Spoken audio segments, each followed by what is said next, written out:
Okay, we are live. P&B Betting College Football Episode 7 already. Week 5 recap, Week 6 preview already. Mr. Paisley, great to be back. Another week of college football is here. Yeah, it's, again, like we said, going by quick here. Week 5 in the books here, so flying through. We got a nice slate Week 6, but a lot to recap in Week 5, getting some more data points, learn a little bit more about these teams, some crazy endings, some crazy games we'll get to. Definitely, sometimes when the matchups aren't there, the games still provide a lot of good watching material. So we'll definitely get into a lot of it. So even though this week might not have a ton of top tier games, top 10 games, still could be some great games out there and some great matchups to look forward to.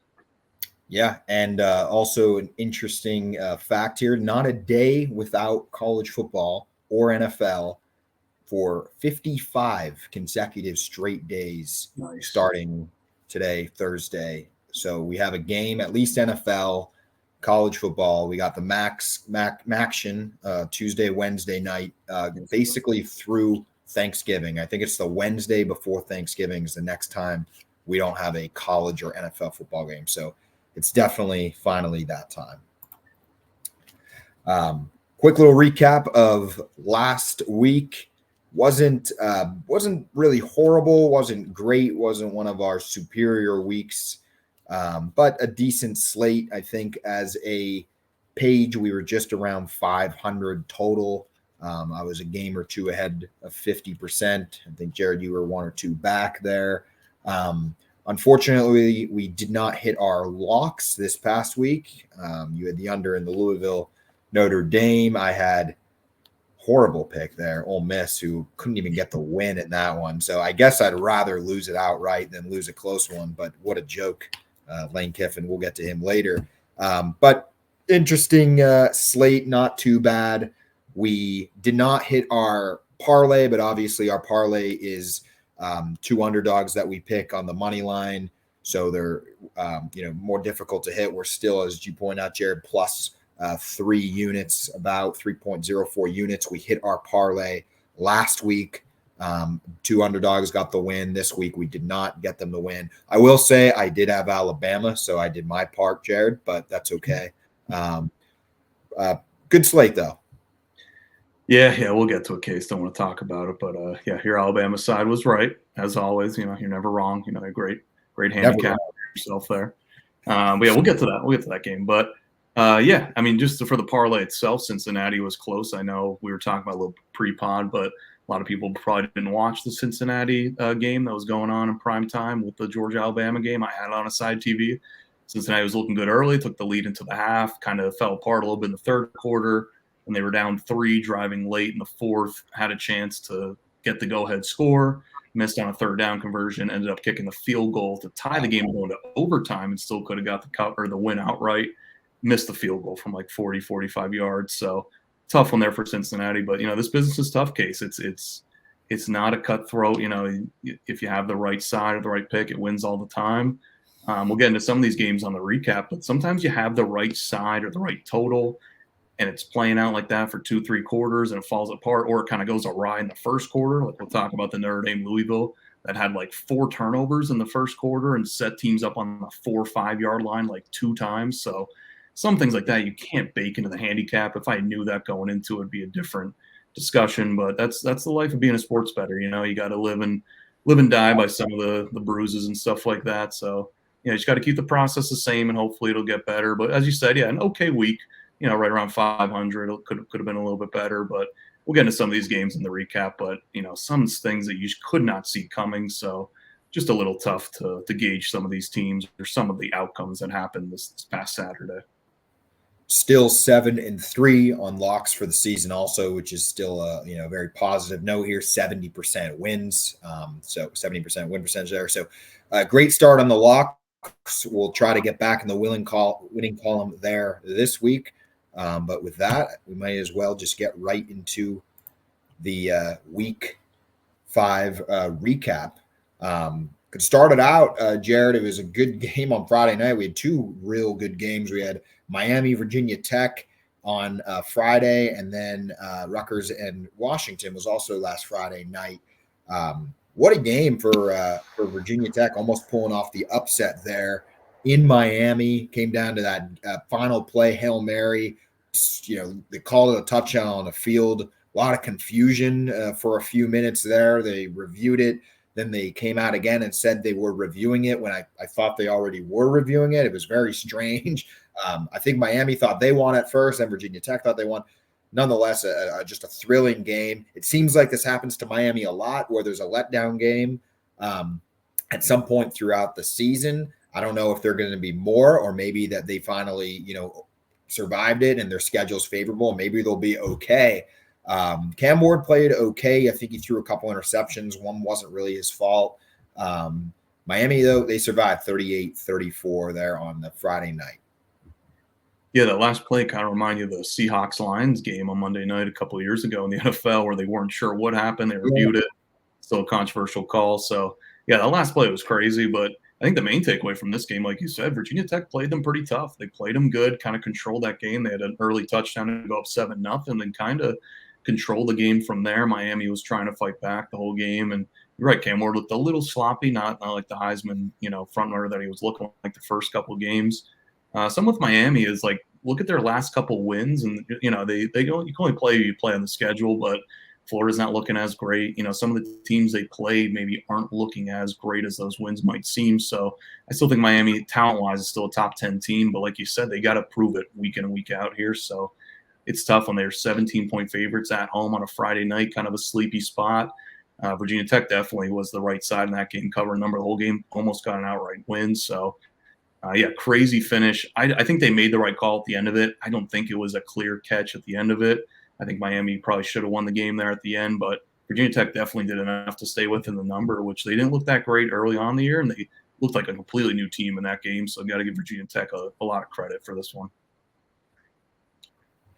Yeah, a lot of credit to Virginia Tech. Played well. I don't think a lot of people saw them winning this game or coming down to the final play.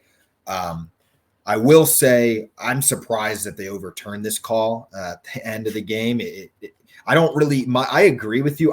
My gut is that it wasn't a touchdown, but they called it a touchdown. And then after they reviewed it for 8 minutes, it took, I didn't see any angle that showed it wasn't. It's like you kind of lost track of the ball. In my gut, you're right. I agree. I probably don't think it is one, live. I probably wouldn't have called it one live. But after the review, I still a little confused on where they saw the overturn. And I don't want to get hung up on one play. It's college football, and it's hard to pinpoint one thing. But if I was a Virginia Tech fan, I would have a sour taste in my mouth after that, because it's like you were right there, you get the call, and then somehow you overturn it. I think the explanation was the Miami player was on the out of bounds line, and that's what they saw in review. I mean, I didn't see that in review, but maybe they have a better camera than me. But Miami survives. They get the win. Tough one for Virginia Tech. But like you said, very impressed there with the game that they played.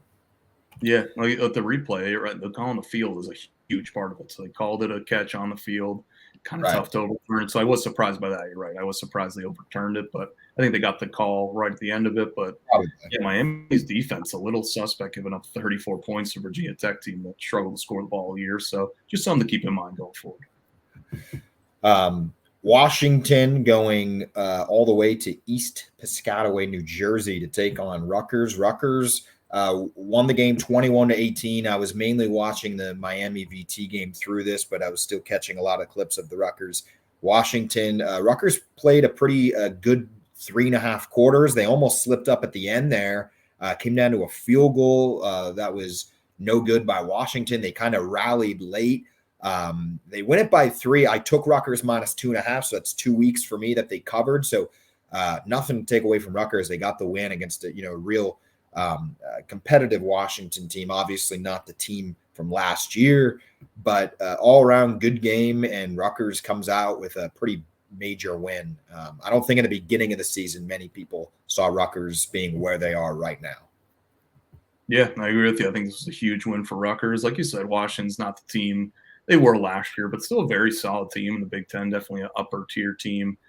Definitely over the middle of the pack mark for the Big Ten standings. So big win for Rutgers, who hasn't been at the top or near the top of the Big Ten probably since they joined the conference. So Huge one for them. You're right. They played great all game, kind of let it slip a little bit at the end, but I think Washington played really well, and this could be something we look forward in the next game. We'll break down later against Michigan that they get them at home now, Washington this week, where I think the books are a little discrediting them a little bit too much. I think Washington played a lot better in this game. Maybe could have won it outright. Had a couple turnovers, a little unlucky plays that went against them. So I think Washington actually showed pretty well in this game. I think you go into a game and think both teams played really good, and just one team got the win. So Rutgers definitely deserved it there. Nice win for Rutgers. So, good thing for the Scarlet Knights. Love seeing Rutgers winning some football games here. Yeah, and like your point, not at the top of the Big Ten. I don't know if Rutgers has been on the top half of the Big Ten since they joined. So pretty remarkable that they're where they're at right now. I guess 4-0, and has a favorable schedule. And we'll get to that probably a little later on too. But big win for them at home on Friday. Next one on the list, I don't know if we should even talk about this disgraceful coach game by Ole Miss and Lane Kiffin. Total disappointment by them. Ole Miss just doesn't get it done. I don't know if Kentucky is actually just a much better team than we thought. I think it's a little bit of both. They did play Georgia tight, as we know, and we talked about that a couple of weeks ago.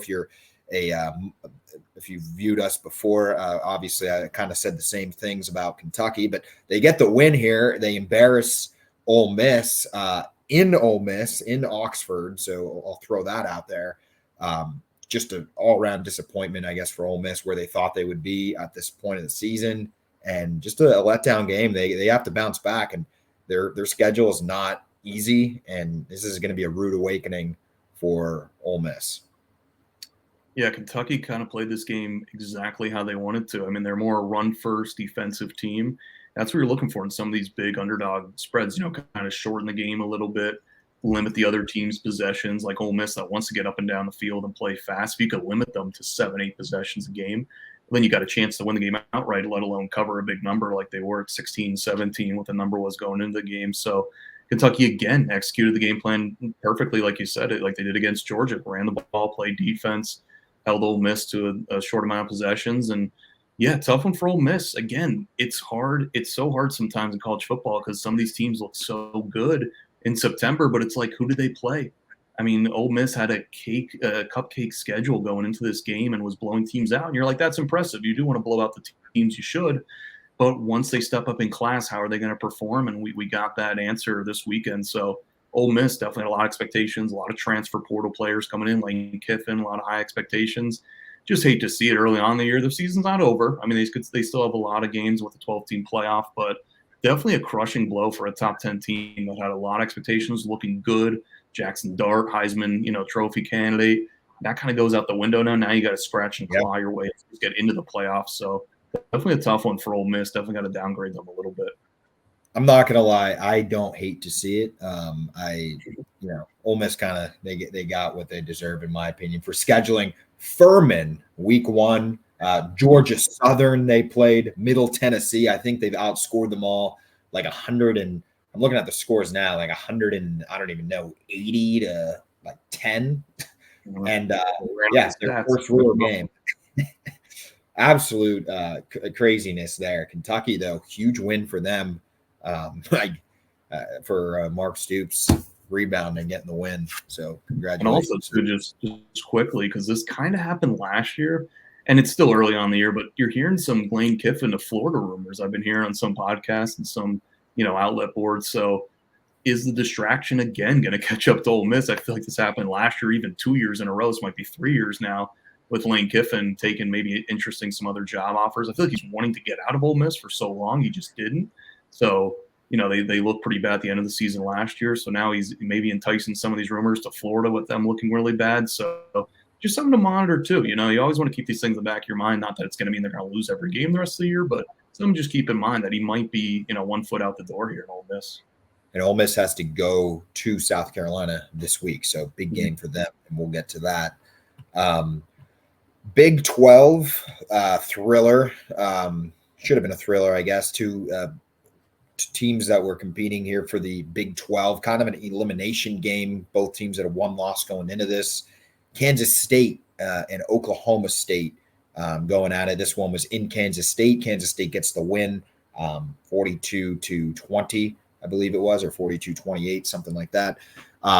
This game was close for 3 quarters. It was kind of back and forth. Kansas State's offense really looked good in this game, very explosive, a lot of explosive plays, 60-yard passes, a couple big 40, 50-yard runs. So their offense looked good. Obviously, the defense still, I don't think, is where it needs to be. But Oklahoma State, they're even in worse shape. Now you're kind of sitting at 2 losses. You're in a real predicament here in the Big 12. I mean, it's going to be tough to bounce back from this for them. So Kansas State gets the win after losing to BYU. I guess they beat Arizona, then they lose to BYU. Now they kind of bounce back here again versus Oklahoma State. So still in the running, kind of a team, I guess, how we thought they would be at this point. Maybe their defense is a little bit underwhelming, but they get the win and they're still alive in the Big 12. Yeah, huge win for K-State. We talked about this last week on the pod. This had to be a bounce-back game for one of these teams. K-State definitely emerged as a team that looked ready to go from the opening whistle to the end, so got to give them credit. And I will talk about some of these other Big 12 games, but the Big 12 is wide open. They're almost hurting for a team to just take the reins, be that number 1 team, and no one wants to do it. So maybe K-State looked pretty good this week. Utah didn't, so maybe it's K-State for this week until further notice, but I'm taking more away from Oklahoma State. I mean, they have Ollie Gordon. They have a 7th-year quarterback, and they just couldn't really move the ball late in the game there. It was really disappointing. The defense is a sieve. I mean, they're giving up chunk plays to everybody. They're giving up chunk plays to Utah's backup quarterback last week. So Oklahoma State could have been that team to, come up through the ranks in the Big 12 in a wide-open year. It kind of had a better season last year. Just really disappointing. This team might even be better than last year, but just really disappointing with Oklahoma State. That was a tough one. They had their 2 biggest tests, home against Utah and on the road against Kansas State. Failed both of them 0-2. So Oklahoma State, really tough times there, like you said. It's pretty bad for them right now. Yeah, it's going to be tough for them to compete in the Big 12. And, I mean, if you're a team now in another conference too, like, for example, SEC, Big 10, one of those Tier 2 teams, it's kind of good news that it's playing out the way it is in some of these other conferences because – it leaves the possibility of the SEC getting 4 teams in and the Big 10 getting 4 teams in. That's 8. And then obviously you have your auto bids 9 and 10, ACC, Big 12, and then the group of 5, but there's still then an at-large spot. Like, could the Big 12 even get the runner up in the playoff at this point if it's like a 2-loss team, maybe 3-loss team at this point? I mean, there's still a lot to unfold, but we're only quarter way through the season. And Big 12's, just an absolute free-for-all at the top. Yeah, it's a great point. ACC, Big 12 going to struggle to maybe even get just 2 teams in. I mean, that's tough to think about. But, going to be interesting to see what team wants to take shape there in the Big 12 for sure. So Michigan taking on Minnesota this past week, getting the win in Ann Arbor, 27-24. This was a pretty tight game. The score here, a field goal game at the end. I was on Michigan, laid the points, clearly did not pan out. They were covering, though, I will say, for about 85% of the game, maybe 90% of the game.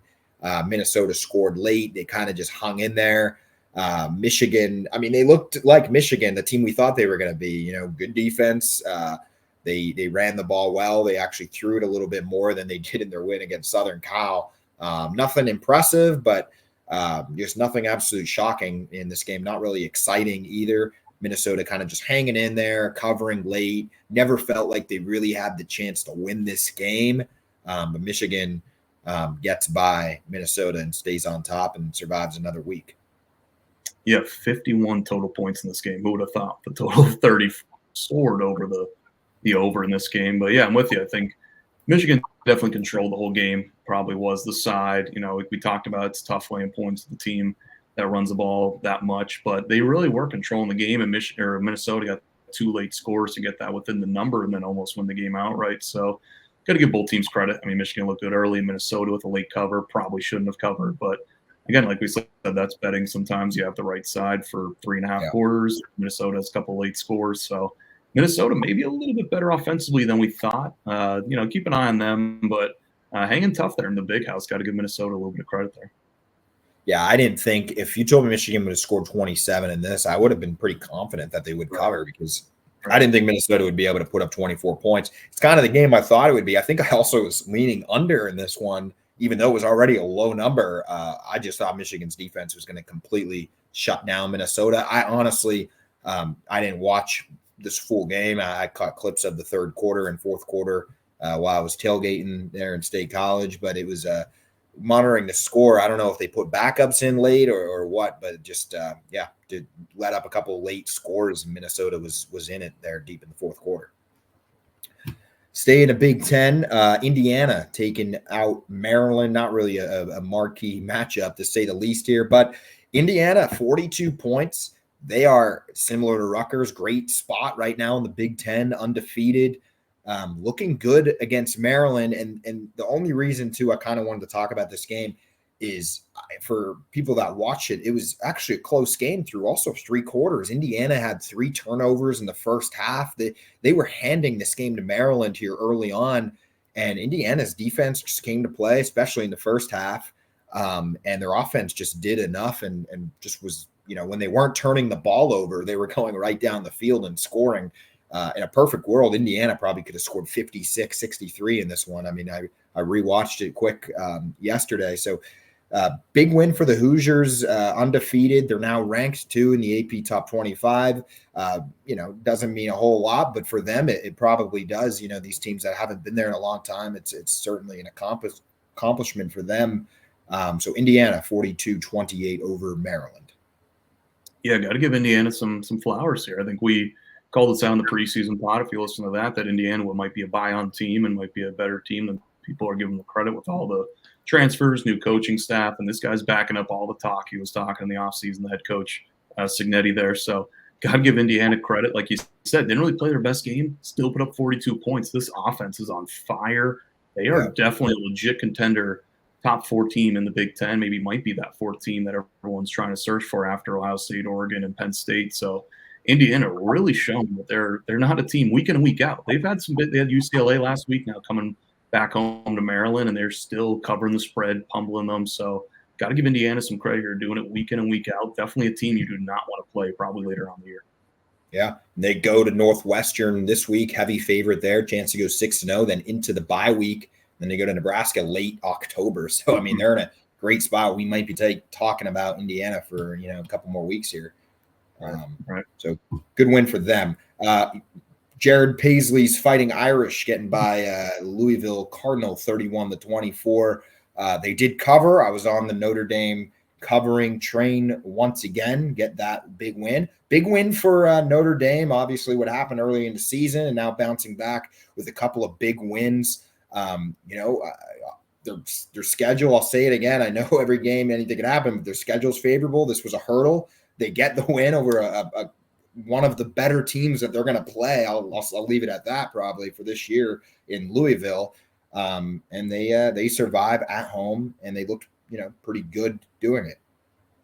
Yeah, this was a big one. This is another ranked win. I think Marcus Freeman now has 7 or 8 ranked wins in his 3 years, 2.5 at Notre Dame here. So, like we said, it's a weird team to gauge because they play better in some of these big-time ranked opponent games, but then they struggle against when they're heavy favorites. So just keeping that in mind. But, yeah, I think the final score is a little misleading. Notre Dame was up a lot. Louisville scored with 2 minutes left or a minute 30 left when Notre Dame was playing prevent defense. So Notre Dame did control the game, but had some nice lucky variants too. They had a punt that went over the Louisville punter's head, and then Notre Dame kicked it to the 2-yard line and recovered it in the first quarter. But then Notre Dame also had a fumble on the 2-yard line off of the opening kickoff. So this was a crazy first quarter game trying to watch this and dissect it. So definitely not one if you had the under. If you had the over, you were definitely cheering for these very short fields and stuff, some bad variants going against there. When there was no scoring from the second, third quarter, I think there might have been 10 to 14 points scored the entire 2 quarters. So the under had a little chance there, had a little life, and then that Louisville touchdown late was killer. That was a knife in the heart there. So that was tough. But yeah, it was impressive with Notre Dame. Don't say it a lot, but they actually played pretty good. They're running their quarterback a lot, almost trying to get him injured. So just keep a note on that. He might have to go to the backup here soon because they're running him 15, 18 times a game. It's like a triple option offense. So but yeah, Notre Dame showed some good fight. Defense stepped up when they needed to. Offense had a couple key explosive pass plays downfield, which was nice to see. But yeah, I'm still not sold entirely on this Notre Dame team as we talk about, but we'll keep monitoring them week to week. But definitely a good very positive sign for the Notre Dame team going forward here, but still a lot to do if they want to get to the playoffs here at 11-1. Yeah, they're off this week. Then they have Stanford, winnable. And they go to Georgia Tech, and they have Navy before another bye week, and then we get into mid-November. So definitely, schedule's favorable. We'll see. I don't see any Huskies in the schedule, so that's good news. No more MAC teams. We're good. No more MAC teams. Yeah, yeah. So we'll see what happens with them. But yeah, they look good again. They get the win. They get the cover. And Notre Dame here is moving on. Big win there. Colorado controlling UCF 48-21. This game annoys me because we got to hear saying we weren't going to talk about Colorado, and here we are now talking about Colorado because they look good. I'm going to leave it at that. They scored 48 points. UCF a pretty heavy favorite in this game, I believe, 2-touchdown favorite. So they get the win. I didn't watch a lot of this one on Saturday, but all credit to them staying alive in the Big 12 hunt. I don't think they're going to be there with some of those top 1 or 2 teams, but like we said, it's completely wide open. They don't have a conference loss yet. They got the loss against Nebraska, which is out of conference. They get a big win against UCF here, which some people were saying was competitive in the Big 12 this year. So we'll see how the season plays out for them, but they get the big win over UCF, total dominant fashion over them, 48-21. Yeah, this was the most surprising game, I think, on the board. Again, triple check the score. I'm like, 48-21? Are you kidding me? Like, they beat Vegas by 35, 40 points. I mean, they were getting 2 touchdowns, won by 3 touchdowns. That's crazy. So I think this was the most surprising game. We had the UCF total, over 38. I was more surprised on that side of the ball. I knew Colorado's offense is good. I think we got to treat them a little differently than last year. I think they're definitely better and have a little more fight. They're coaching them a little bit better. They're starting to run the ball a little bit. Colorado on offense, which we did not see the first 4 weeks. So there's some things going into the year that are going into this game where you project and then it just doesn't turn out that way. And it's just such a head scratcher. Like, Colorado's defense could not stop the run all year. They stopped the run against UCF. Colorado had trouble running the ball. They run the ball for 200 yards against UCF, who has a pretty good defensive line. Their corners and secondary is a little suspect. So that's the tough part about handicapping some of these games is that you think you have a good matchup, a good right side. Turns out nothing was right on that side. So just very head scratching on that part. I saw a lot of people loving the UCF team total over. So this one was the most head scratching loss. Definitely cost me a lot of money just in the whole game in general. So this one was a tough one. I could not wrap my head around it. But like you said, I think we got to admit sometimes we're wrong. A lot of podcasts, a lot of people don't do that. But I think Colorado could be, maybe serviceable team. Again, not giving them fully buying into this and saying they're a national championship contender, but maybe they're not a 4 or 5 win team like we thought. Maybe they're more on the, 7, 8, maybe 9 if they get something going. But this is what we wanted to see from them. Can they run the ball? Can they stop the run? If they can start doing that, they have enough playmakers on the outside on both defense in the secondary and on wide receivers, and they have a great quarterback. So, yeah, maybe they could be a viable team. They got to I forget who they play this week, or they might have a bye, and then they do have Kansas State next week. So they have a bye going into Kansas State. That'll be a big test. It's in Boulder. If they could win that game or look competitive in that case, that could be a huge turning point for Colorado. But this was a surprising win for Colorado. But got to give them credit, man. Hate to do it, like we said, but Colorado, got to give them credit here for winning by multiple scores here against a good UCF team. Yeah, huge win off this week. And then, like you said, Kansas State will be a huge test at home. So another big opportunity for them with the nation watching. Penn State hanging on against Illinois 21-7. I was there for this game. First drive, I thought was they were going to lose. Illinois somehow just gets the ball. They go right down the field, 7-0 within 3 minutes. Sucked out a lot of energy. I was thoroughly impressed with Illinois that first drive. After that, Illinois offense, I don't know if they just got off, left after that, but they couldn't do anything, starting late in the first quarter, basically throughout the rest of this game. They made 1 or 2 mistakes. They got I think they fumbled the football there on the goal line or bad snap. Then they ended up missing a bad field goal after a penalty. So a couple of things were unlucky there. But same with Penn State, missing multiple field goals. They gained the score, 21-7. I don't even know. It didn't really feel that close in the second half for me. Illinois just felt like they couldn't do anything. But nonetheless, I mean, Illinois was still, impressive defensively, holding the Penn State offense to 21 points. Illinois got the cover. They were getting 18 in this one. They kept it to 14. Surprisingly, Franklin had a prime opportunity to score at the 2-yard line last play of the game, and they didn't. I'm not sure why. They could have covered there, but very shocking from our boy. Didn't get it, surprisingly. But anyway, this game, I was there. It was a good game. Penn State hangs on in a ranked versus ranked, surprising matchup versus Illinois here, 21-7. Yeah, I think you're spot on. The final was a little misleading here. Sometimes it's good to look into the box scores, check on your ESPN app, and see what team kind of controlled the game here. I think Penn State should have covered the spread, but like you said, you had Illinois. I took a little piece on them as well, so I was happy to get the cover there, but probably not the right side if we were being honest. So Penn State looked good offensively. Just couldn't really cash in once they got close to the end zone there, into the 20, into the 40. So a little disappointing there. Got to clean that up going forward, but their defense looked really good.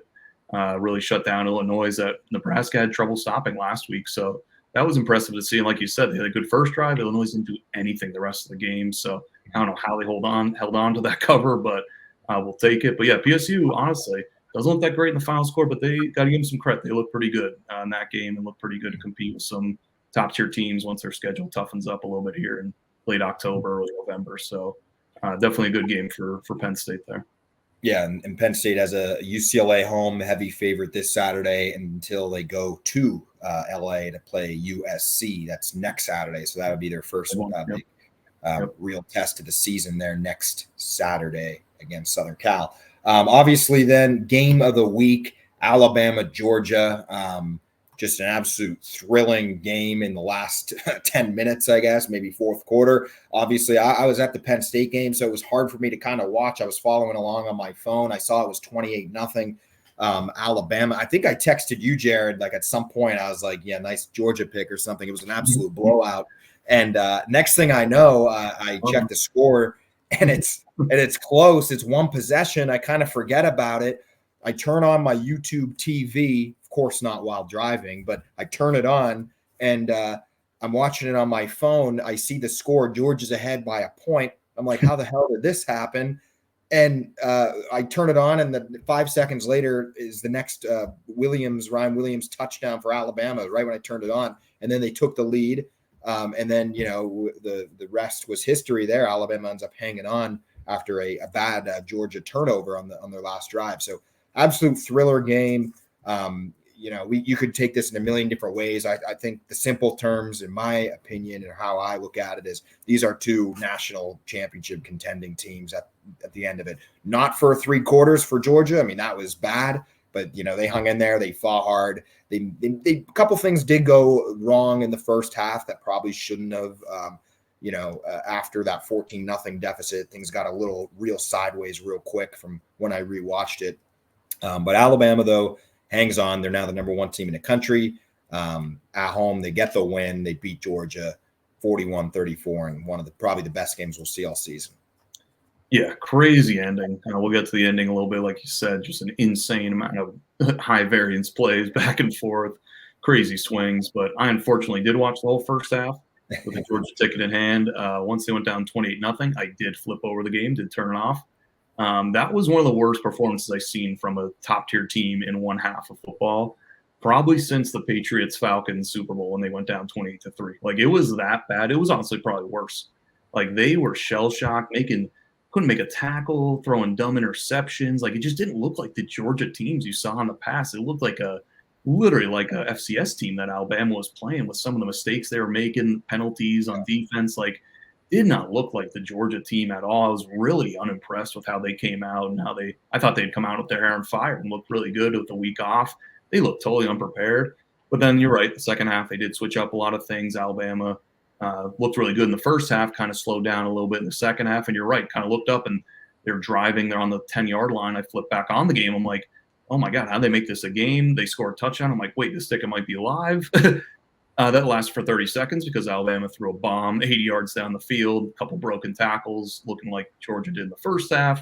Ryan Williams scoots in the end zone, and that's pretty much it. And then Georgia, you're right, did drive down at the end of the game, 40 a minute left, and threw a 50-50 ball that Georgia was kind of winning in the second half with their 50-50 balls to wide receiver.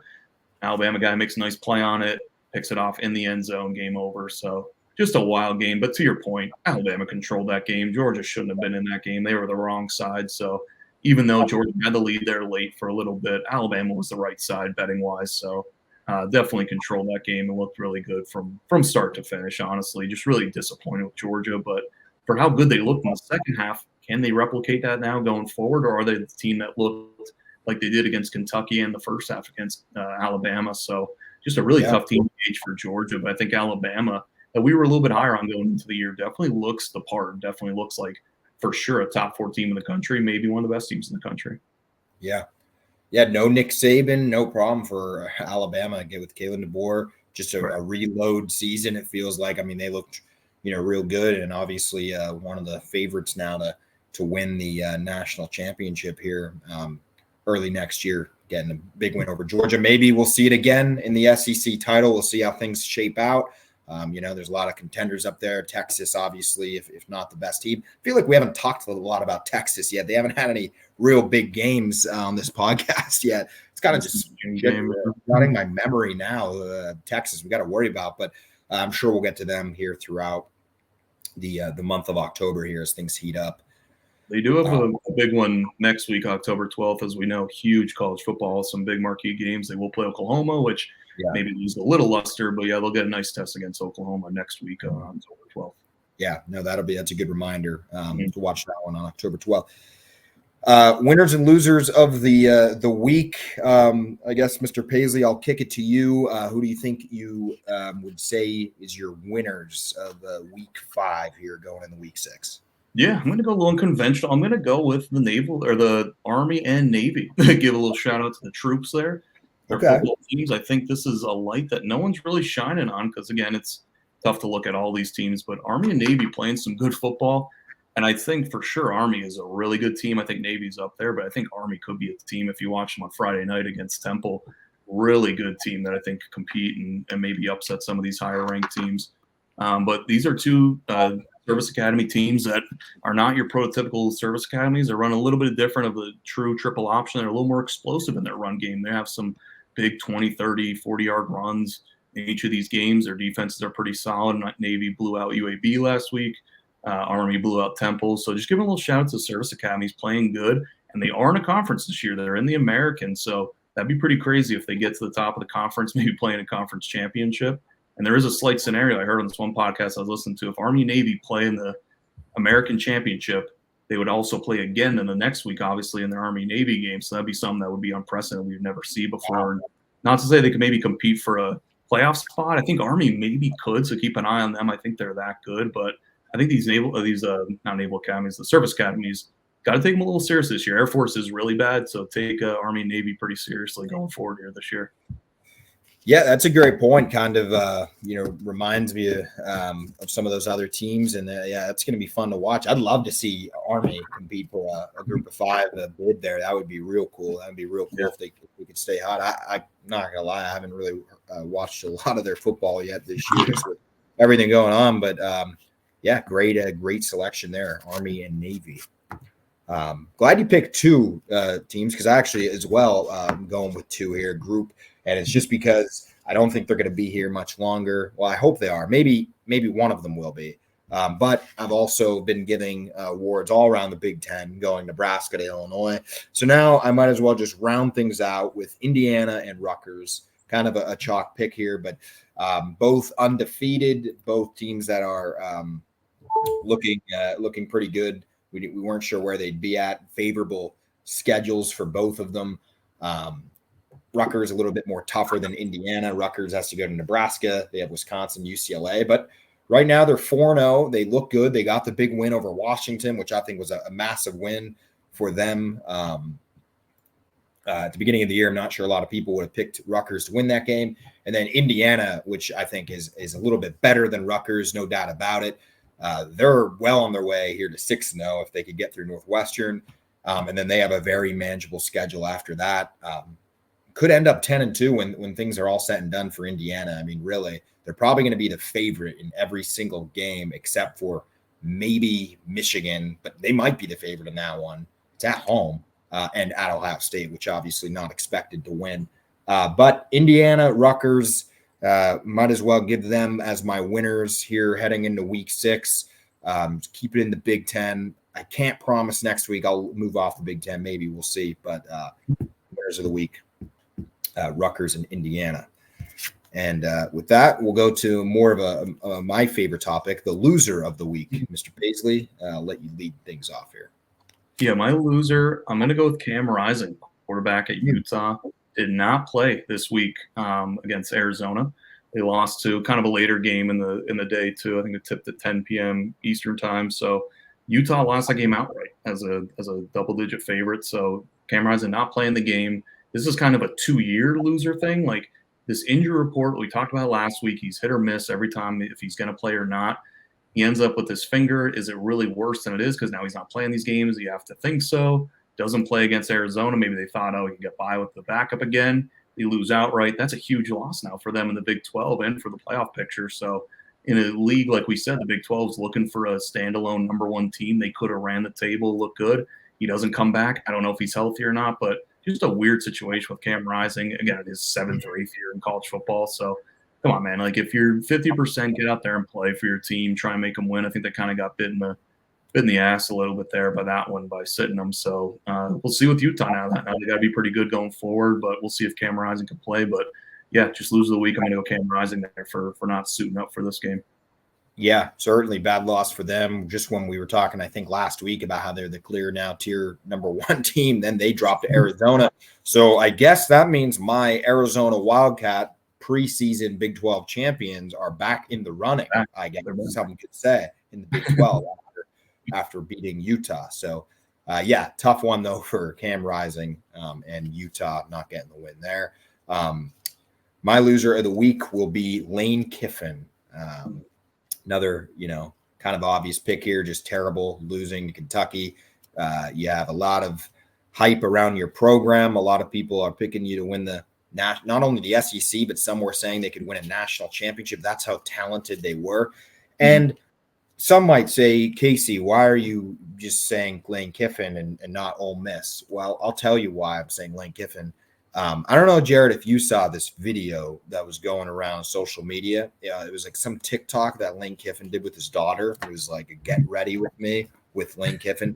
And it was one of the worst things I ever watched. And I watched it. I just came on my feed. What am I going to do? And just not watch it. I saw Lane Kiffin. Thought it was going to be, an informative message. This was before the Kentucky game. I'll throw that out there. Way before. It might have been the morning of or the day before. I don't know. But it was just absolutely humiliating to watch. And I was like, what is this guy doing?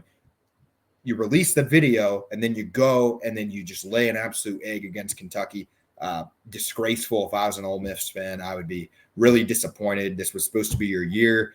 And here you are once again, dropping a game you were a heavy favorite at home. Throw that again at home again, Ole Miss. But Lane Kiffin, loser of the week. Very sad times there. Yeah, tough look. Like you said, might be focusing on some stuff outside of football. So I've got to question what's going on there. This is multiple years now. He's not living up to expectation, both at USC and now Ole Miss. So very disappointing when you have the talent, you're not living up to it. That's very frustrating. Yeah. Too busy filming TikTok videos with his daughter. Also a distraction. Okay. We're already at 43 minutes, so we're on pace to go pretty over here. So we'll try to speed things up here. Week 6 preview coming into the week. We don't have any real marquee matchups. We don't have the Alabama, Georgia, but we got a lot of good games, a lot of ranked teams, either in tough spots or weird spots. Also some teams that we just haven't really talked about yet this year. Start things off, a couple Friday night games. We got Michigan State going to Oregon, and we got Syracuse going to UNLV. UNLV, obviously the news last week, their quarterback opted out. A lot of people, blaming NIL and all that, which is probably absolutely right there in the opt-out. But they look better without him. Some were also saying that, the quarterback was in a chance to lose his job in this before he decided to drop out. So or opt out. So not sure what's true and what's not true. But anyway, UNLV ranked. They're playing Syracuse, 6.5-point favorite. I guess I'll start with Oregon here, laying 24 against Michigan State. Totals 52.5 on this one. Spreads 24, same spread as the Ohio State game this week. We'll see. Oregon was kind of shaky throughout the beginning of the season. They bounced back. They kind of then start playing well here in the recent weeks. Michigan State, another tough one, going Ohio State, Oregon back-to-back, laying 24 for Oregon. What are you thinking in this one? Yeah, Oregon's definitely been playing some better ball since the first two games. Maybe not covering these huge numbers, which is tough to do, winning by margin, but definitely winning comfortably in the last two games. Looked pretty good against UCLA.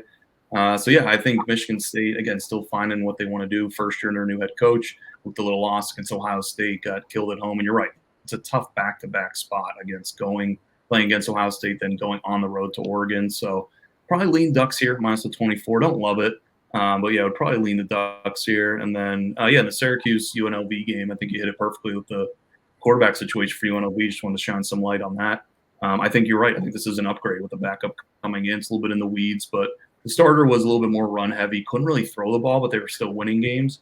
Now you bring in a quarterback to kind of do both. He has a nice arm, could still run the ball from Campbell University, go Camels, in the FCS ranks, I think. So he's a really good quarterback, broke some records there. So he got some talent. So I think you're right. I think that's an upgrade quarterback.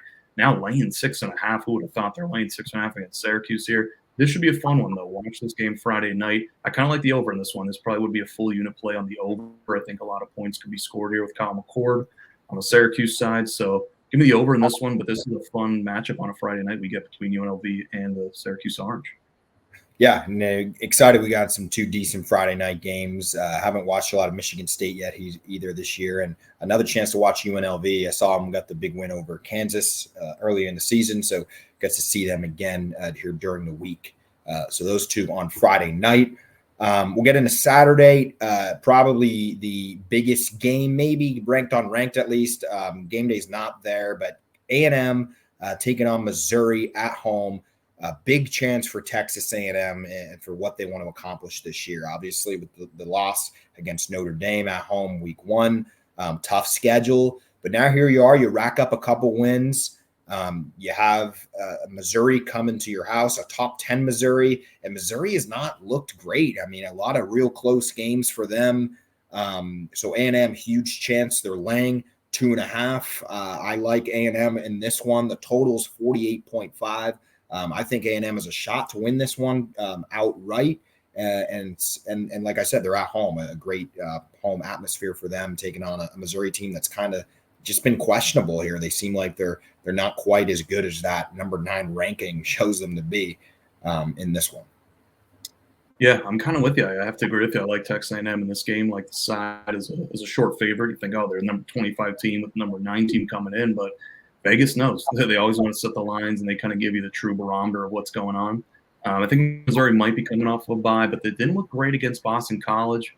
So once they stepped up a little bit, didn't look great. Now you go on the road against Texas A&M team. It's looking pretty good. Struggled a little bit against Arkansas. It's kind of a weird game at Jerry World there in the Cowboys Stadium. Come back home now. They're playing that backup quarterback, not Connor Wegman, which I think actually suits them better, talking about quarterback changes. So the backup, I forget his name at the moment, but playing a little bit better, kind of suits the system a little better. And then you also got to think if he goes down, well, then you have your starter then as the backup now kind of roles reversed a little bit. So still kind of like this team going forward. But yeah, like we said, Texas A&M should get better every week. I think this could be a nice stamp, a nice victory for them to implement on their season here. So yeah, I'm with you there. Give me the Aggies there at home. Yeah, and Missouri was on the ropes a couple times already this season. We'll talk about Vanderbilt also almost dropping that one. So huge opportunity there for A&M. That one Saturday at noon.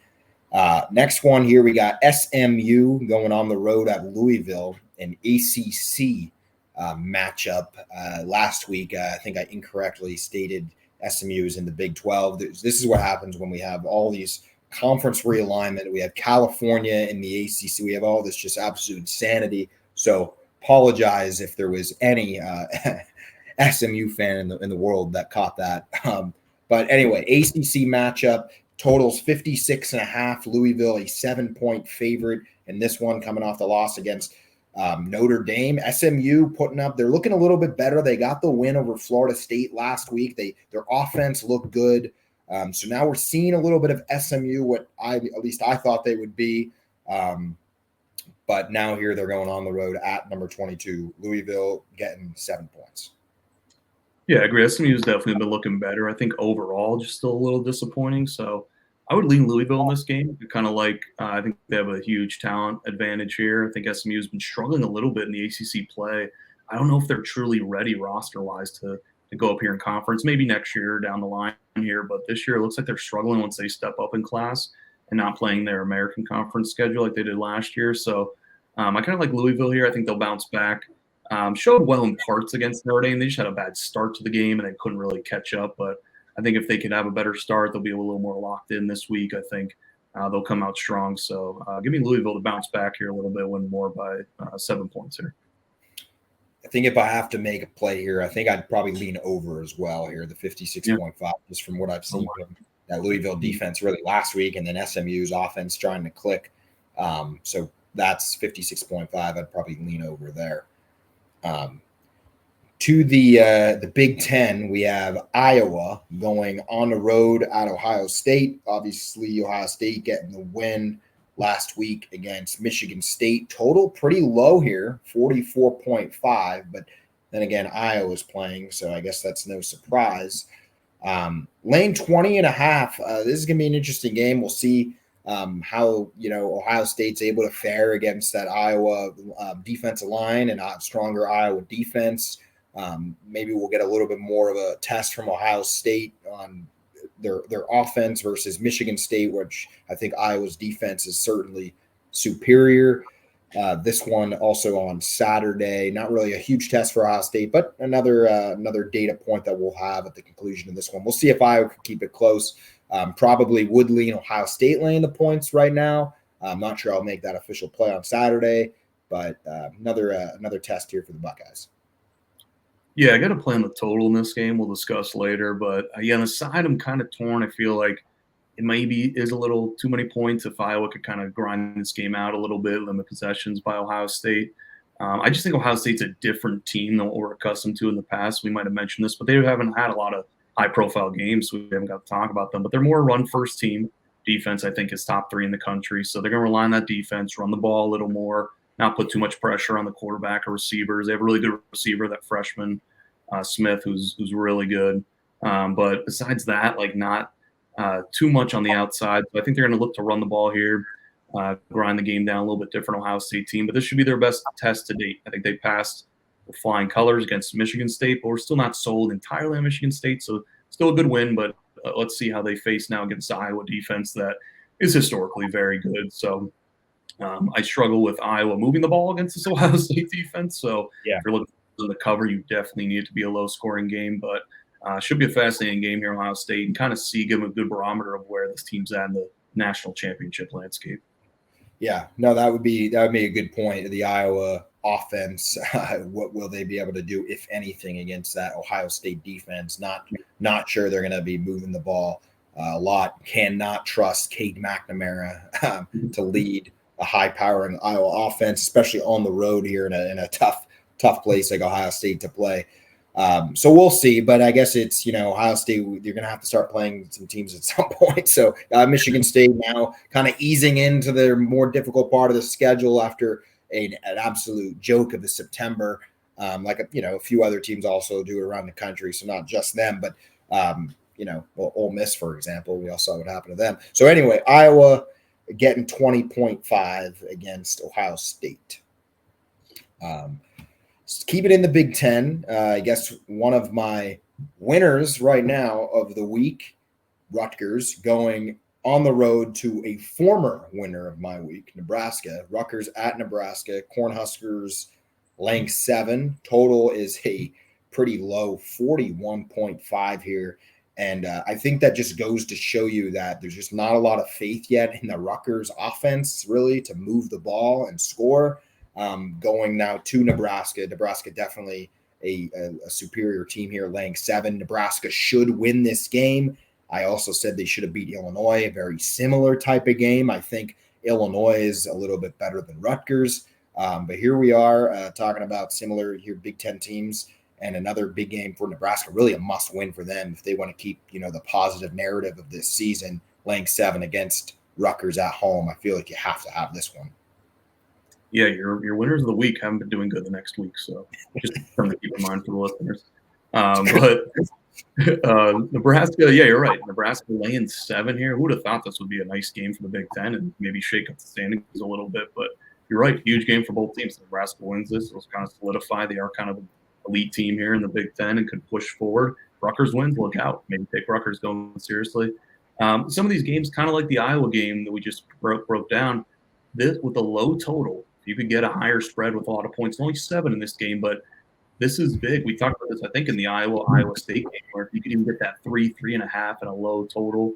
But this now you get 7 points with a total of 41. Probably not going to be a lot of scoring. So I'd maybe lean Rutgers here in this one plus the 7 with a low total like this. Grind it out, not a lot of scoring, and then maybe lose by 4 or 5 points and then cover the spread easily. So I think Rutgers could hang around this one. I'm still not sold on Nebraska offense really to explode here. So I think Rutgers maybe keep this game interesting and bring it to the fourth quarter. Yeah, I'd like to see Rutgers keep it close here. I think they could. I mean, Nebraska has proved me versus Illinois that they aren't quite the offense that I thought they were capable of going into that game. So they're getting 7 Rutgers. Also, quick note on my winners of the week. Strategically, I feel like they will have a letdown week the next week, which is why I want to throw them in before things go south. So Rutgers, good luck to you, but not sure. Yeah, you will be here getting out with a win here. Maybe you will. If you do, I mean, that would be great. Big win on the road, upset too. So it's a win-win. It's a win-win. Can't go wrong there. Rutgers at Nebraska. I guess we got a third Big Ten matchup in a row. I didn't realize I lined this up when I was setting up the preview. But number 10, Michigan, going to Washington. This one a little bit odd here. The spread is actually favoring the Huskies, 2.5 at home against Michigan, ranked 10th. Probably not a top 10 team. Not sure why they're ranked 10th, honestly, at this point. But over-under is set at 41.5. That even seems a little high. I don't know the way that this game might pan out. I know you were complimenting Washington a little bit against Rutgers. They do look a little bit better. I think that's part of why they're a slight favorite actually here against Michigan at home. And I'll also just throw this out. I saw this stat. Michigan hasn't been on the road yet this year. So here we are going to October 5th. It will be. Michigan has had 5 home games in a row. Now you have to travel to Washington. First time they've ever been there. So kind of a weird dynamic going into this game that maybe plays around with the spread a little bit. I don't think too much because, a lot of the money, people don't always follow some of that ins and outs. But interesting fact there so far this season, no true road games for Michigan. And now they do have a tough one. And Washington, the fans are going to show up. They're going to be excited for this one. And surprisingly, they are a slight favorite against the 10th ranked Wolverines this Saturday. Yeah, I think you hit all the points correctly there. It is a 7:30 game, maybe a little bit early on the West Coast, but should be a nighttime, hopefully by the second half in this one. But great stat there with Michigan going on the road. That's a good point. With a team that's not over explosive on offense, their defense has to show up. A little bit easier to play defense at home, I feel like, in the big house with the crowd behind you. So let's see how they turn out here on the road. I mean, they gave up 24 to Minnesota, so I think Washington's offense is a little better. I think you're right. I kind of lean to Washington here. I like them in this spot. I'd try and grab a money line instead of laying 2.5. But I just think it's a good spot for Washington now coming back home, Michigan. Off of that tough game against Minnesota, they thought maybe they could pull away a little bit, maybe rest some starters. But I kind of like Washington here. Don't love it, but I think Washington here is a good matchup for Michigan. It's going to be a grinded out game like the Rutgers game. Go anyway in the fourth quarter. So I think Washington's going to make enough plays offensively. I trust their offense a little more, and their defense, I think, could slow down Michigan on the other side of the ball. So give me Washington to win this game outright and upset Michigan in the rankings, but obviously not during the spread. So give me Washington. Yeah, we'll see. I can't quite say with confidence that I'm going to go Washington here. I do like, though, the fact that they're home, and I do like that Michigan hasn't been on the road at all this year. And I do think Washington's a little bit better than people are saying. And Michigan's certainly not, I don't think, a top 10 team. So kind of a weird, and all the data points, I lean Washington. But it's just weird. I don't know. What type of Washington are we going to see this week? I was a little weary on them early in the season.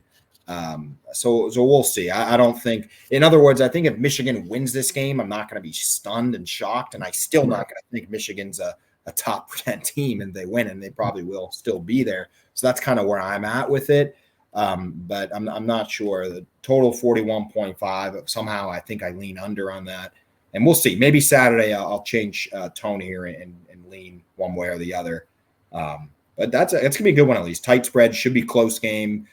Certainly a Big Ten style football for Washington. So welcome to the Big Ten for them. Low scoring defensive game here hosting Michigan. So will be at least a fun one to watch.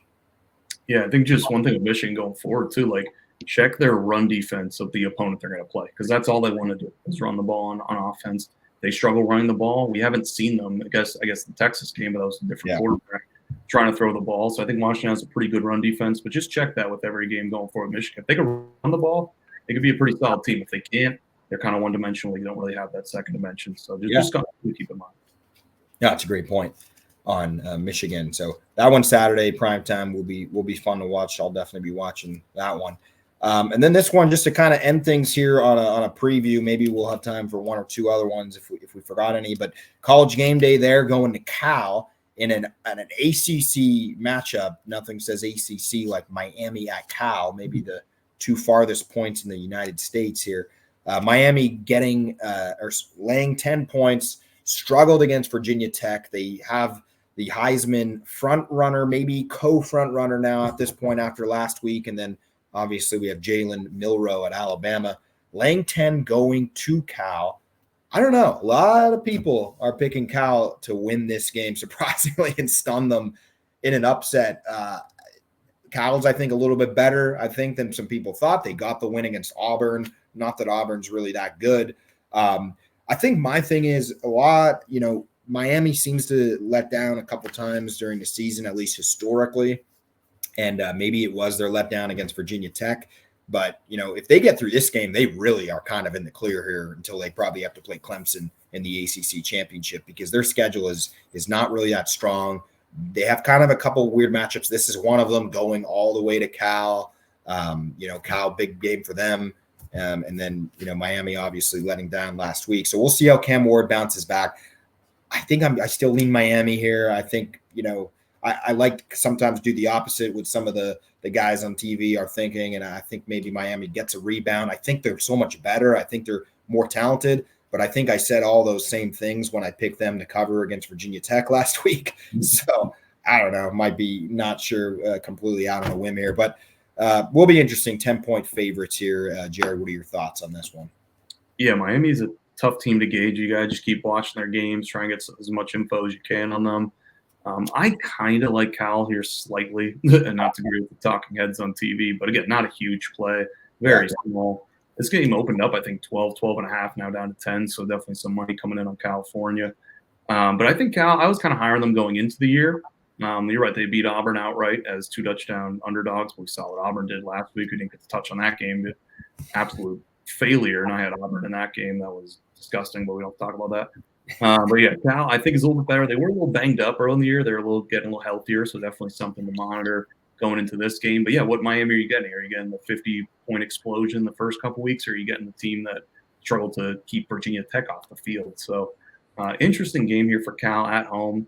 Like you said, a little bit high expectations. Called Game Day coming there, so didn't really. I don't know if they ever came to California, so it's been a while to react to that. So definitely an interesting game. Maybe just more I want to watch and kind of gauge this one. Maybe a live bet comes in here in the first, second quarter, but hard game to judge. But yeah, I'd maybe lean Cal plus the points here in this one. Keep it close. Yeah. Do you know if the Jets have a game this weekend? Yeah, they're in London. Okay, never mind. Yeah. I was gonna throw out a conspiracy about Aaron Rodgers, but I can't now because love a good Aaron Rodgers conspiracy. Well, no, I was just gonna say, because I'm surprised. Like you'd think, why are they going to Cal? I guess because there's really no other big games. But I saw Aaron Rodgers was talking about that's such a great place because he went to Cal on McAfee's show, and I don't know, maybe I was just thinking he would be there or something on Saturday, but they're in London, so Aaron Rodgers better not be in Cal on Saturday for this game. Against Atlanta. Yeah, honestly, it wouldn't. But anyway, I guess good for them. Big game for Cal. I'm rooting for them. I usually root for the underdog, and I hope they get the win here over Miami. But tough one for them. We'll see. Yeah, Miami needs this one. They got to look good in this one. I had a little hiccup last week. Got to look good here. So big one for Miami. And we're just here over the hour. So here we're going to wrap up, get to our picks, what everybody has been waiting for. No other real major games. I see there's a little bit of a military academy showdown here, Jared. Navy going to Air Force. That's a big one for you. You need the midshipmen here to pull through. So shouldn't have an issue with them. West Virginia. I love it, but yeah, I think they are. Huge spread for a naval academy. West Virginia, Oklahoma State, whatever is left with those two teams, multi-loss teams. UCF, Florida too. UCF only a 2.5-point favorite, man, over Florida. We might see that one on my Saturday slate if you tune in. Minus 2.5 UCF over Florida. UCF, I was kind of leaning Florida. I don't want to do it because of how bad they look, but I got to check some things, but might be laying Florida plus if it gets up to 3, maybe we'll see. Yeah, we'll see. Either way, in-state showdown there between those two. All right, with that, we may as well just go right into our week 6 early plays. If you're just tuning us, Jared and I will put our slate on our Twitter feed here every Saturday morning. That was the slate you saw on the first slide in the first 5 minutes of the podcast. We'll give us some preliminary picks now, ones that we really liked. You'll see these most likely on Saturday as well, and then you'll also see the rest of them. We usually post between 9 and 10 a.m. on Saturday, try to get it up as early as we can. So, Mr. Paisley, I'll kick it to you first. What is one of your plays that you're going to be looking at this week? Yeah, this one might be my favorite. It's my first bet of the week I made on Sunday night with watching the Sunday Night Football. I'm going to go Pittsburgh Panthers against the UNC Tar Heels. Give me Pitt minus 2.5 on the road. I just think Pitt coming off a bye now, their offense looked pretty good. UNC was up early against Duke, kind of blew it and lost the game by 2 or 3 late. Still got the cover, though, if you had UNC plus 3. But I think UNC, if we look a week prior to JMU, we put up 70 on them. So I think this Pitt offense is really good. I think they can name their number here, get a couple stops. I think the spread's just a little too low. So give me Pitt I think they're going to blow them out. Maybe look to an alt spread in this one if you want to. But I'm high on the Pitt Panthers this week. Probably as my best bet, minus 2.5 against the Tar Heels. Interesting pick there. Yeah, good point there on giving up 70 to James Madison for UNC. I'm glad I did not pick North Carolina in my RP&B parlay today because I was considering it only because Pitt is still, I think, 4-0, and I feel like they always just have a huge letdown game, and it's like a prime sweep. Like nobody's really talking about the game except for us, I guess now apparently. North Carolina, but you're right. I mean, I didn't pick them. I was talked out of it. I don't think North Carolina will win the game, but I'm really glad I didn't pick it now because that would be a pretty big contradiction this week. I'm going to kick things off with A&M minus 2.5. It's a big game, 2.5 points. You got Missouri at home. I'm hoping I'm outsmarting all of Las Vegas on this one. I'm thinking that maybe the spread's 2.5 in favor of A&M. So then your casual sports bettor will see that number 9 ranking on Missouri and say, I think Missouri should win this. They're going to win this game. And hopefully I would love to see public money on Missouri. I'd feel actually better about it. But no, I do think A&M is going to win this game. I think they'll cover. I think they're at home. Missouri hasn't looked great. This is kind of a must-win a game, I feel like, if you're Texas A&M and what you're trying to accomplish, just because you lost that early game to Notre Dame and, your schedule is kind of tough. And it's a big game for them. You got to have this one if you want to be towards the top of the SEC at the end of the season. So I think they do. I think they get it done. Their offense has looked a little bit better since the quarterback change, which I'm happy about for them now. So give me the Aggies laying 2.5. Love it. I was close to putting this one on my board too with the early bets here, so fully stamp of approval on that one. My second one, I'm going to go Louisville minus 7. We talked about it earlier in the pod. It's a good bounce back spot. I think they're going to be a little pissed off, come out with a little aggression here. So give me Louisville -7 to take down SMU here. They're back at home after the tough loss at Notre Dame. They look good for stretches, so I think this is a good roster. Just don't add up here with SMU. I think they're still a little weak, so give me Louisville -7 to cover here by margin a little bit. I like it. Yeah, I lean over in that one for sure, sitting at 56.5 SMU at Louisville. So, yeah, no, I like that pick. Lane 7 against SMU. I mean, SMU's defense has not shown a lot this year to stop anybody of anything. So, definitely expect a lot of points, in my opinion, in that one. I'm going to kick things to the SEC, South Carolina +9 versus Ole Miss. Nothing against Lane Kiffin and his daughter and their TikTok videos, but I think South Carolina is going to cover on this one. I may even pick them to win. We'll see. I might put a little bit on it to win this game. South Carolina, looked decent at times. They almost beat LSU. Their offenses looked pretty decent in that game, shot themselves in the foot a couple times. They had the real bad loss against Kentucky, but I don't know. Maybe Kentucky's a top 5 ranked nationally team all of a sudden after what they've been doing. So we'll see what we'll see what South Carolina does here against Ole Miss, but I like them with the points. You're at home, prime time. I think, those type of things are on their side for it. So just don't get blown out, South Carolina. That's all I have to say. Just keep this thing close, which I think it could be. And we'll see if we can get the cover there, +9 on the Gamecocks. Yeah, 2 points on that one. It is in South Carolina. So Ole Miss now, after a tough loss, has to travel on the road. Tough place to play in South Carolina with the hedges there. And then South Carolina beat Kentucky week 2. That's when I kind of stole my Kentucky stocks. I think I had them in that game, and South Carolina outplayed them the whole game. So not that, of course, obviously South Carolina beat Kentucky. Ole Miss lost Kentucky. South Carolina's going to win, but just something to keep in mind. South Carolina beat Kentucky in Kentucky pretty handily, so don't mind that pick either. I think that spread's a little too high. My next pick, I'll go with the Ohio State under 44.5. Let's try another under here in the mid-40s. I think this one has a better chance of hitting because both teams want to run the ball a lot. And both these teams do not have much of a vertical passing game. I trust both these defenses a lot. I kind of like this one. This one was opened up 45.5, so coming down a little bit.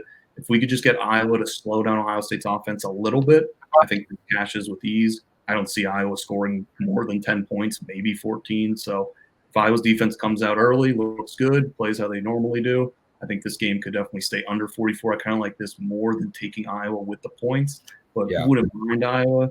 But again, I just don't trust their offense. So if I don't trust their offense, let me take the under here. I'll take under 44.5. I like the under in this one from points that we kind of said earlier. I don't think Iowa's going to be able to score much in this one. And, I think their defense is good enough to slow down Ohio State. So I think that's a good recipe to keep this one low scoring. So I think I would agree and lean with you on that one at under 44.5. And I'm also going to go under I just have 3 picks here for these Thursday the picks that we're releasing. I'm going under 48 in Florida State Clemson. Reasons for this, I don't really think the Florida State offense is going to do anything. So kind of where similar aspect with Iowa, I just think Florida State's going to be real slow scoring. Clemson, maybe, I don't think they're going to have much of an issue scoring. That's what worries me a little bit on this one, but I have faith enough. Just it's going to be more of a rivalry game. I know Florida State's awful, but I just think that you slow them down a little bit. I don't see Florida State really getting in the end zone much, so maybe this is one of those where Clemson has to get over by themselves. But I don't know. I think there's a good recipe for under here. It's not sitting at like 41 or 42. We do have another touchdown there, and so I'm gonna lean under in this one. 48 Florida State Clemson. Yeah, I think that's a great point you made. I was just going to say you need 2 teams at the over most of the time. Most of the times you need both teams scoring, hitting it. So if one team scoring, one team can't score touchdowns or get to double digits here, I think you're in a good spot for an under. So don't mind that one as well.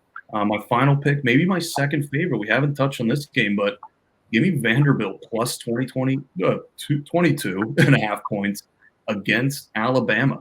A little under the radar game. Alabama now, number 1 team in the country. Number 1 Alabama. On the road, we're going to fade Alabama again. Going on the road, I kind of love them in this spot. Give me Vanderbilt plus the 22. If you remember, we talked about this, I think 2 podcasts ago when I took Vanderbilt plus the points against Missouri, and they almost won that game outright. Not expecting Vanderbilt to win this game outright, but now you get Vanderbilt at home. Alabama now off that emotional game. I mean, that was a crazy game for both teams. I think Georgia could maybe struggle a little bit out of the gates too, but they're playing Auburn. Auburn sucks, so do with that game what you want. But I think Alabama put a lot of energy, a lot of momentum into that game. Had to fend off the dogs for 4 quarters. So I think they're going to be a little sleepy to start, but then I think this is a tough number to cover on the road to be that explosive offensively. And like we said in the Missouri breakdown 2 weeks ago, Vanderbilt runs the ball. They run the ball a lot. They're going to shorten this game. They have a pretty good defense, not elite. So I think they have the recipe for these huge spreads, not to win these games outright, but to keep these games close. So give me Vanderbilt covering the spread against Alabama in a little sleepy spot here Saturday. I think it's 3:30, maybe noon, early start time here. So give me Vanderbilt plus 22. This was 24 and a half when it opened, so moving down to 22. So probably grab it before it goes any lower. All right, yeah, didn't really have that one on my radar, Alabama Vanderbilt. So we'll see if the Commodores can keep it within 22.5. I'm going to be rooting for them. Me and my good friend Jay Cutler will be rooting for that one. Jay Cutler. Great Bears and Vanderbilt stand out. So we'll see. Yeah, on that one Saturday, kind of a sleepy spot, like you said, getting 22.5 there against Alabama. So I know ran over again, like we usually do, hour 15. We'll close things out here. P&B parlay. If you're just joining, me and Jared will pick a couple of underdogs here to win it outright. Usually they're plus, 300, 400, 500, 1,000, whatever odds, depending on the underdogs. We already hit one here in the first quarter of the season. That was 2 weeks ago. So we're 1-2 there on the season, but plus 3.4 units. I'll just kick things off here. I'm going to go with Stanford as my winner. They play Virginia Tech. They're at home. They're in Stanford. Virginia Tech coming off of the loss to Miami. So back-to-back road games for them, for Virginia Tech. And then also Stanford getting the big win over Syracuse 26-24 earlier in the season. They scored points against TCU 34-27. They lost that game. And I know, TCU's not some standout defense, but the point that I'm kind of making here is that I just don't think Stanford's that bad. I think they're better than a lot of people have said so far. I think, Jared, you were kind of highlighting that in previous podcasts, and they're getting 8 points. So they're a pretty substantial underdog. Virginia Tech is expected to win this game. But there weren't a lot of games that I really liked this week where I was picking the underdog to win. So just give me Stanford. I think they have a real shot in this game. I'm not, fully expecting them to win this game, but I like them with the points for sure. But at plus 245, give me Stanford to win this game at home. Yeah, that's good value case. And we talked about this pre-pod. I took Stanford plus 9.5 Sunday night as well. So I'm with you on covering the spread. I think they could win this game outright. I think that's a little misleading on the spread. So I'll have to dabble in the money line as well. And if you want to parlay it with the Hawaii Rainbow Warriors, plus 110 short underdogs against San Diego State. This game, they're not in Hawaii. It is in California and San Diego State.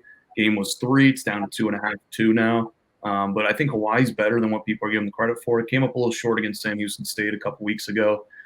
San Diego State, new head coach, actually, first-year head coach, changing the whole style. They're looking to go a little more faster, a little more up-tempo than previous San Diego State teams. So give me Hawaii. I think this is kind of a coin flip game, but I kind of like them to win this game outright. So give me Hawaii in a little bounce-back spot. And if you parlay both of those together, get a little juicy odds at plus 624 is the total parlay odds over at DraftKings. So lock that in when you hear this at 624. Might go down as we get closer to Saturday before the games tip off. So, nice juicy parlay. If we hit this one, that'll be a nice hit. So, P&B parlay Stanford money line and Hawaii money line for week 5 here. Or week 6. I love this one. This one's my favorite of the year. I'll tell you what's going to happen right now. Stanford's going to somehow win their game, and Hawaii's going to lose like a 7 overtime game. It's going to be catastrophic. My God, have faith in the Rainbow Warriors. They got this. I do. First time I think we're talking about Hawaii in a few weeks here, so I'm glad we were able to throw them back in the P&B podcast. Always love talking about Hawaii. So plus 624. That's pretty good. All right, well, that's pretty much it for this episode 7, week 6 preview already. Like I said, we got football starting today, Thursday through Thanksgiving, or at least the day before, 55 straight days of football. So it's exciting. Everything is right here in front of us. If you're coming over from Uncle Lou's channel, we appreciate you. Keep following us or engage with us, retweet our stuff. We always enjoy engagement. And we'll have our full slate on Saturday right here on Twitter. We'll release them, and we'll see you guys next Thursday.